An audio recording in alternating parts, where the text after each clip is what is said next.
তোমরা আসবে সেটেছে কবে? হ্যাঁ, নে মেলার সময়? হ্যাঁ, আসতে পারো। তবে বাথরুমটা তো একেবারে ভেঙে গেছে। হ্যাঁ, সকালের কাজকর্ম সব মাঠে ঘাটে করতে হচ্ছে।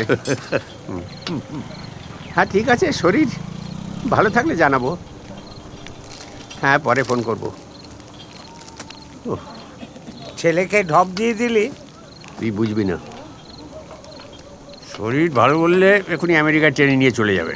হ্যাঁ, হ্যাঁ, আর বাথরুম ভেঙে গেছে বললে না, কোনো এনারাই এ বুকও হবে না।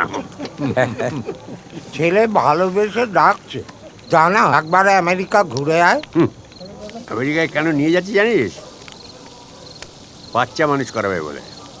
আরে বুড়ো বাবা মার মতো বিনা পয়সায় এমন আয়া পাবে। ওখানে ক্রেশের ভাড়া জানিস? আয়ার মাইনে কত জানিস? পরনের গামছা খুলে নেবে। হ্যাঁ, আমেরিকায় যাবে। প্রথম প্রথম খুব খাতির যত্ন হবে, খাওয়া দাওয়া হবে, ঘোরাঘুরি হবে, নায়করা দেখবে, হলিউড দেখবে, স্ট্যাচু অফ লিবার্টি দেখবে। তারপরে দুদিন বাদে বাচ্চাটাকে কোলে দিয়ে তোমাকে আয় করে ছেড়ে দেবে। তুমি স্ট্যাচু, নো লিবার্টি। হ্যাঁ, তুমি আর তোমার বউ বাচ্চা মানুষ করছো, নাপি পাল্টাচ্ছ, হাগা মোচাচ্ছ, আর তোমার বউমা মায়াবী দ্বীপে টং টং করে ঘুরে বেড়াচ্ছে উইথ ফুল লিবার্টি।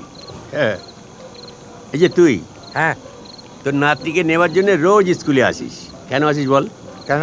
বল কেন আসিস? কারণ তুই জানিস, তুই যদি একদিন না আসিস তাহলে ডাইরেক্ট বৃদ্ধাশ্রমে তোকে শান্টিং করে দেবে। আর যদি বাড়িতে থাকিস তাহলে কাঁচকলা সেদ্ধ, পেঁপে সেদ্ধ, উচ্ছে সেদ্ধ রোজ গেলাবে। মাল পয়দা করেছি, বড় করেছি, লেখাপড়া শিখিয়েছি, সম্পত্তি লিখে দিয়েছি, বাইরে পাচার করে দিয়েছি, মাল খালাস। আবার দায়িত্ব। ছেলের ফোন এলে তো বুক ধড়াধড়স করে, ধড়াধড়স করে। ছেলে ভালোবাসলে বাপের বুক ধড়ফড় করে, কোথাও শুনেছিস? পোস্ত ফিরেছে? এখনো ফেরেনি? ওই দেখো, ডেডিকেটেড আয়া।